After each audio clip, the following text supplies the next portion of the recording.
Okay. Could you please give me your full name as is recorded on your birth certificate, sir? Jearl Don Ramsey. Do you have a nickname? No. Okay. Where were you born and raised? In Harrison and Clay County, West Virginia. Okay. And you were in the Army, correct? Yes. Okay. What was your job in the military? I was a medic. A medic? Yes. Okay. What was your first unit or duty? Well, I was, after training, Uh-huh. I was assigned to the 31st Field Hospital in Thailand. Okay. What would you say you remember most about your time in the military there?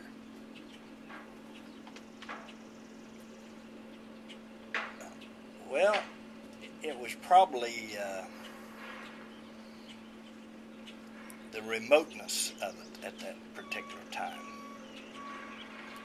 And there were a lot of, being a young man, I didn't understand it quite, but there were a lot of CIA people there at that time that I found out later on in life. Mm-hmm. And what took place was sort of right there in front of you, but you didn't really know what was going on. Mm-hmm. Okay. And so when I reflect back on it, and after reading articles and stuff, they had what they called Air America. At that time, I thought, well, this is an airline, but Mm-hmm. it was a CIA operated operation Mm-hmm. in Thailand, Cambodia, Laos, Vietnam. It was all in that period. Okay. Did your job in the military, did that prepare you for, what was your job after you left the military? Well, I went to work in Ohio for General Motors, and I worked there for 11 years before I left and came back here to home. Mm-hmm. So you never worked in like the healthcare profession? Never. Okay. Never wanted to. Uh-huh. So you were pretty much, you didn't get to pick your job per se when you were in the military? Well, yes. You take, if I remember correctly, after I enlisted, you take a battery of tests, and I had said I wanted to go in as a medic, and they tried to convince me to go into helicopter pilot school, which I didn't want to do it. And of course, at that time, I didn't know what they were doing, but they were preparing for helicopter pilots for Vietnam, in my opinion. Thank God I didn't do that. So I still stuck to my guns, and now I wanted to do this, so that's what I did. This is kind of like the other question, but how did you feel about that first your assignment there? Well, being a rural country boy from West Virginia, there were 3 in this unit I was in from West Virginia, which was highly unusual for 40 people. I thought it wasn't bad. I had 3 hots and a cot, eat meat 3 times a day. I didn't do that when I was home. And the living arrangements under today's standards weren't very good, but I didn't have any problem with it. Some people did a lot of complaining, but I didn't have any problem with it. Did you develop any sort of like better relationship with the other guys from West Virginia? Oh yeah, I had a good friend of mine from Ripley, and he later on, 20 years later, I looked him up and met him over at Parkersburg at the Holiday Inn, and he was living in the Parkersburg area. The lady there was 2 women in our unit, nurses. Both of them were majors. and one of them was from Clarksburg, West Virginia, Major DePaulo. I didn't know it at the time, but you had rotating shifts when you worked in the ward in the hospital, field hospital. And my particular memory of her was she was supposed to be pretty tough. Mm-hmm. So I had to work a night shift, and she was in charge of the night shift from 11 at night till 7 in the morning. So I kindly stayed out of her way. I'd busy myself here and there, because I didn't want to close her. So she asked me to come over and sit down by the desk. So, you know, I'm an enlisted guy. I sit down at the desk. And she says to me, "Do you know that Christmas tree is from West Virginia at the Capitol this year?" Of course, I didn't know that. Mm-hmm. And then she went on to talk about it. She was from West Virginia. She'd already checked me out. Uh-huh. She knew where I was from. Uh-huh. And she was a really nice woman. And we, after I'd do my work, she'd tell me to go in, and I could lay down and go to bed, go sleep till next time to come up to do the rounds, maybe Mm-hmm. 2 or 3 hours later. So she was a pussycat. She wasn't really Mm-hmm. mean as everybody said she was. So she treated me really good. She probably maybe just had expectations. Well, yeah, she talked about West Virginia, and I didn't know at the time that that's where she was from. Mm-hmm. So she was, she'd been, and I'm not sure about this, but somebody said that she was in World War II, and it's a possibility. Mm-hmm. It would have been 20 years or better. She very well may have been in World War II. Mm-hmm. She didn't talk about it. So you did enlist? You weren't Yes, drafted? I enlisted. Okay. How could you describe your reason for enlisting at that time? Well, I can tell you. When I got out of high school, I went to work at an amusement park in Ohio, saving money to go to college. Mm-hmm. At the time, you could attend Glenville State College for $95 was the tuition. I saved enough money to pay tuition and had some money to buy books, etc. And I enrolled. But I had no transportation. I lived in Burnsville at the time, so sometimes I get a ride. Sometimes you had to hitchhike home. Mm-hmm. And so my family had no money, and not very worldly in terms of trying to find money. Mm-hmm. So you could go to school. Never heard of a student loan at that particular time, or at least I didn't. Well, it was in April, and I was thoroughly disgusted about my transportation needs. I was down here at Sand Fork in front of the filling station there, hitchhiking towards home. It was raining. Mm-hmm. So I caught a ride home, and I said, "That's the last damn time I'm going to do this." And I called the recruiter up and joined the service there. Mm-hmm. That's exactly what happened. I had not had any plans. It's just that due to my circumstances, that wasn't good for me. Uh-huh. So that's how I enlisted. I'd say a lot of the guys around this area at that time, it's probably pretty typical. Yeah, there's no money. Mm-hmm. People don't understand that, and I'm not sure that it was better off if it was like that today, because of the young people have no chance of debt, Mm-hmm. of educational debt, and the jobs they're going to get ain't going to. They're going to be struggling for 20 years for stuff. Mm-hmm.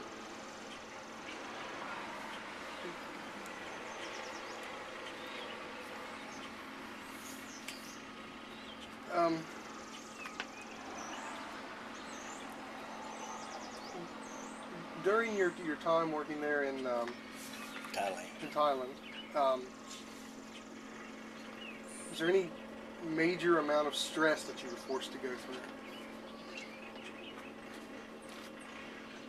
Well, we were a medical unit. Mm-hmm. We had,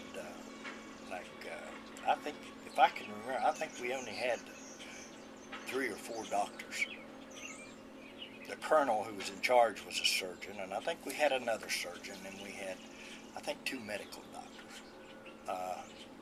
The biggest stress I had was I was required to go on TDY, temporary duty assignment, at a place called Con Cang, which is up on the Laos-Cambodia border. Mm-hmm. And again, being a young man, so I fly up there and we land. They land on a little dirt strip, and they have a little like a white, I guess you'd call it a terminal, but it was about 12 foot wide on stilts sticking up dirt strip. So when I landed there, the guy that I was up there to replace, he was waiting on me. And he threw his duffel bag on that plane, and I threw mine on the Jeep that he brought there. And he said, take that road right there. You'll see a sign up there that says, no U.S. personnel past this point, and you should turn in there. That was the camp. Mm-hmm. Well, I was kind of a little concerned by myself going up a little road about like, I don't think 2 vehicles could pass on it. It was almost like jungle on each side, just Mm-hmm. dense shrubbery. But anyway, I get there, and I was the medic there for, I think there were only 9 people there. Mm-hmm. And they had a massive clearing, it'd be like out here. And out in the back was a Connex with a tower. And I don't know what it was. Anyway, we had, I think we had 2 or 3 hooches, and then I had a hooch that set back where I had all my medical stuff in. And what it was, every day somebody come there and they drove back there, and it was a propaganda radio station. Mm-hmm. Well, after we was there a while, one night, and this I'm not clear about. I don't think we had an officer. I think we had a sergeant. I can't remember an officer. And he called us all out there and said, intelligence said we was going to blow the place up. So that night, sometimes that evening, they brought in a load of Thai soldiers. And they set up their machine gun placements and stuff. And I was in my hooch that night, and y'all could hear, we had walkways built out of wood, 2x4s stretched across, to go the place. Mm-hmm. And I could hear them walking on that wood with their boots. I was kind of getting a little concerned, so I had a screen door. There wasn't a door, there was just a screen door on your hooch. So I got at it, and I gathered me up a bunch of beer cans and made me a pyramid on it. So that door opened, Mm-hmm. it was knocking cans over in case I fell asleep. Yeah. And I got me a broom handle, and I took tape, and I taped me a scalpel that surgeons used to operate. And I took the thing, and I laid down on my bunk that night. Mm-hmm. Because at that time, when I went to Thailand, you had to have a passport to go. Mm-hmm. And we weren't allowed to have weapons. They were in a Connex, in a big box there. And I think that, and I can't remember, but it seems to me like that sergeant issued weapons to them 5 or 6 people there. But he didn't have one in his inventory for me. I'm not sure about that. Mm-hmm. Because we had a what they called a Track 90 site. It was a communication place. But it was like so far down the road, and the guy that would run that, operate that, he was supposed to lock himself in there during this particular emergency type Mm-hmm. thing. I can't quite, it would all happen so fast. But anyway, to me, that was probably the most stressful time that we encountered. It was evident that we were close enough that their intelligence, I didn't really realize how close we was to the Cambodia and Laos border up in it. When you look on the map, it's up in there. So but what happened there, even I recognized it then, just being 19 years old, you know, that things weren't right. They had the men there wore shorts like I got on here and flip-flops. They were drunk most of the time. And I mean, they took really good care of me. I mean, anything I wanted to eat, anytime I wanted to eat, they fixed me something. The doc, they called you. They took good care of you. So I had been there, and I don't even really know how long I was there. I just don't remember, because I had to go. I stayed whatever time, whatever I had to do. Well, the colonel come in there one day.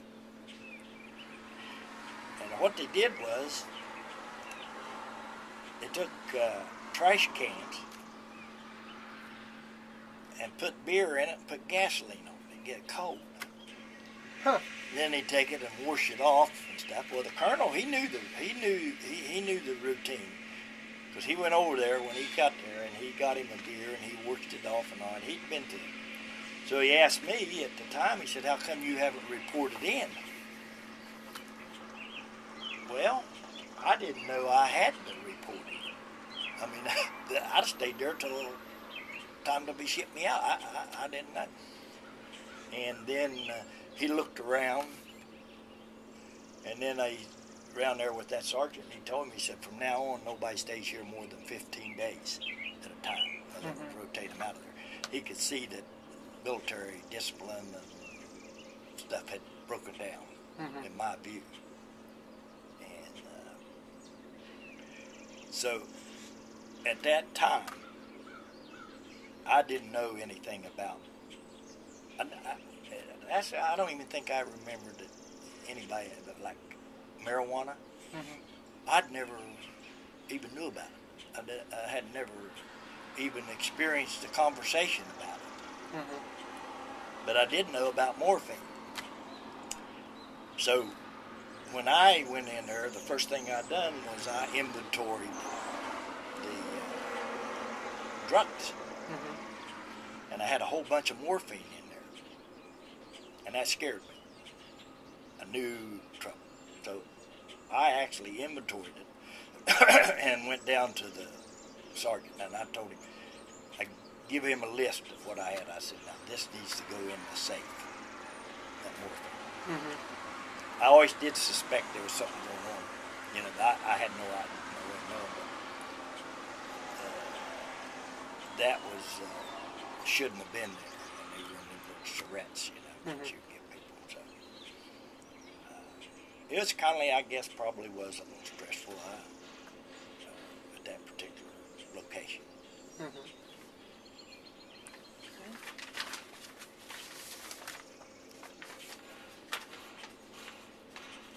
Did you ever, you didn't have any problems at all talking about it after you got out of the military? No. What was your opinion of people of higher rank? The ones you dealt with? Well, I was dealing with more of a professional people who would normally be in civilian life, professional. When I look back on, like, doctors, for instance, I work with them. We would go out in the field, from the field hospital, like every week we would go to a village and treat people. And I worked for the doctor as his aide. Whatever he needed, whatever he done, I would do that. And as I look back, I think the condition of these people even flabbergasted the doctor. Because he'd order up medicine. And they had a nurse, one of the nurses come with us, and she would give him medicine. He said, this man's got tuberculosis, says he needs long-term cure. He said, all I can do is give him this. And he'd give him rounds of medication. One of the most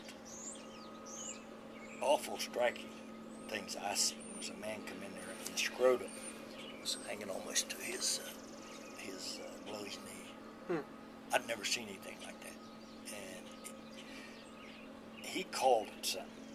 Maybe it was elephantitis that affected his scrotum. So those doctors were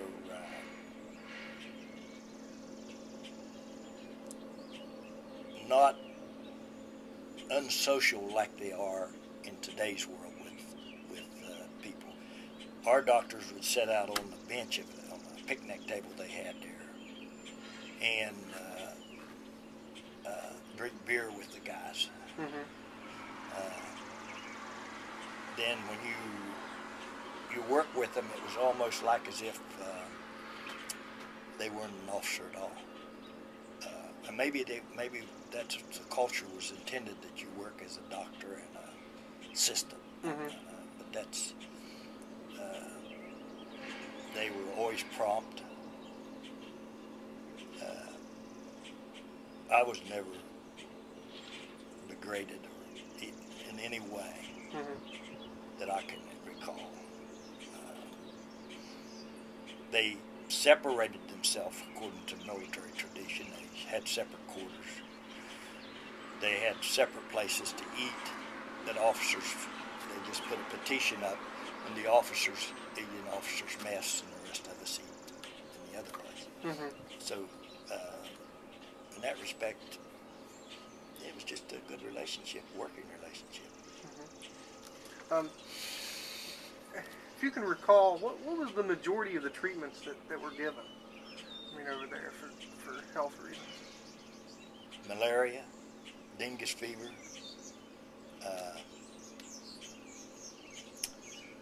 a few surgeries, a few broken bones.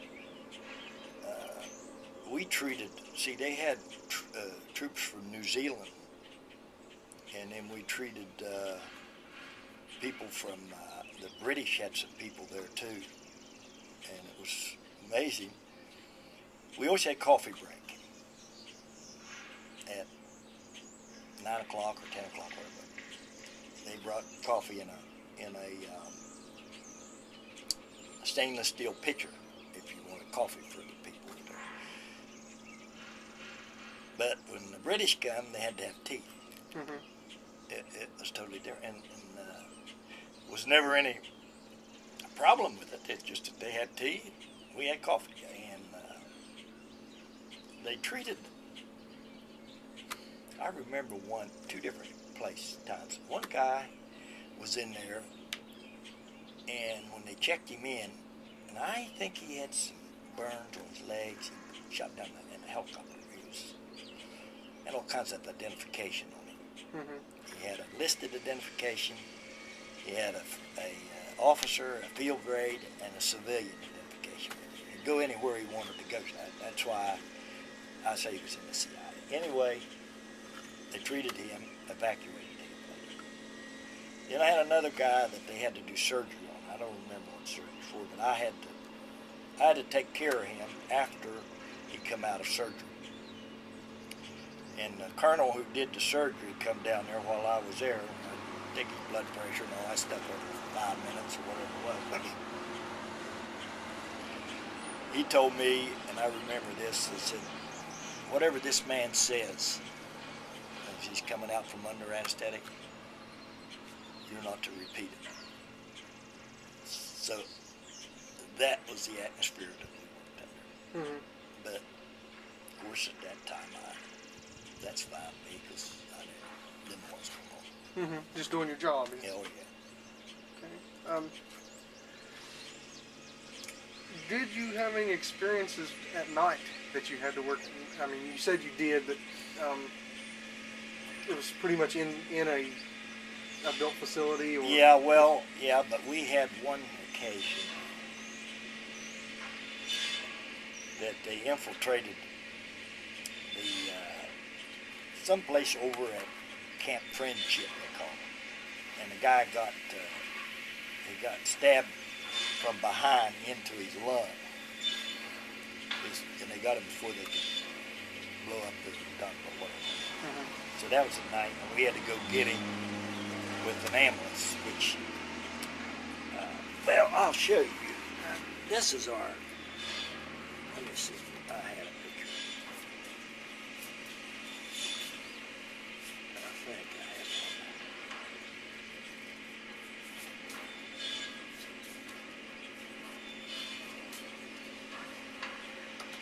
This is one side of our field hall. It was an old Japanese barracks. That's where our field hospital was. You can look at it and see. I don't know where all my pictures were at, but you had to drive across from they had a little Air Force base there, and you drove around there through a little wide place to find, to get over there to get the guy in one of these ambulances, and they did surgery on him, and he had a collapsed lung from a stab wound. And of course, you didn't know what's going on. I don't know. I never thought anything about it. You just jumped in there and away you went. Yeah. Come back.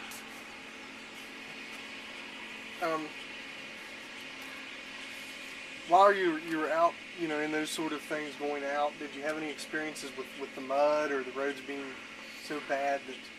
Yeah, when the monsoons come, you had a tough time getting around. But usually those monsoons would hit during the day, and then it would quit, and it would get unbearable hot. The ground would even crack. They'd have that much water on it, and then it'd be going, and there'd be cracks, and get just merciful hot. And it'd be cold at night, which was, I don't think it was cold. I think we was adjusted to the heat. And actually, you put a jacket on at night, be cold, which was surprising. We had, let me see.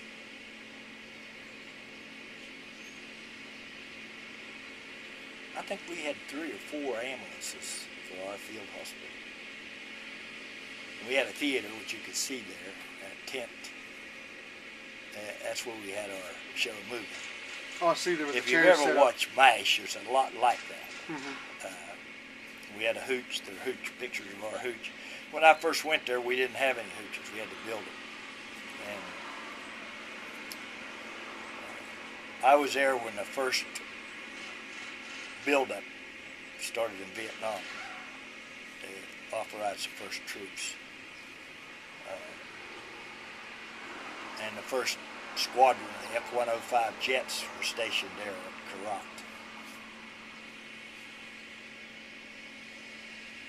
And that was in minute 64.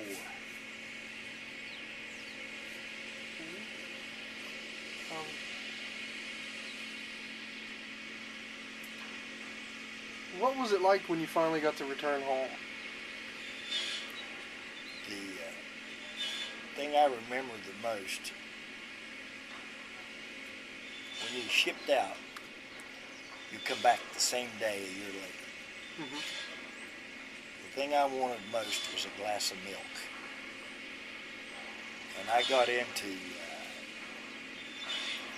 I think I flew out of San Francisco to come home. And I changed planes, and I got to Cincinnati, and then I changed to come to Charleston. While I was in Cincinnati, I had time, and the first thing I did was to buy me a glass of milk.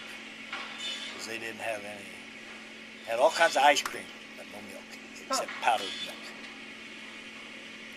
And you couldn't eat any local stuff. They said don't eat it, and I didn't. I just talked to a friend of mine that I graduated from high school with. He had malaria. And I said, did you take your pills? Yeah, but he said, when I come home, I didn't take it. What we did was, every one day a week, you had to take a malaria pill. Well, they wouldn't want to take it. So anybody that eat at the mess hall there where I was at our field hospital, the guy would come up there, and if your duty was to give out the pills that week, you made him stick his tongue out, and you put that pill on his tongue and give him a drink of water and watched him swallow it. That's how they keep him from getting malaria. Thank God I didn't get it. I mean, I come out everything in good shape. But So most guys that obey the rules don't eat the local food? oh no, don't eat no food.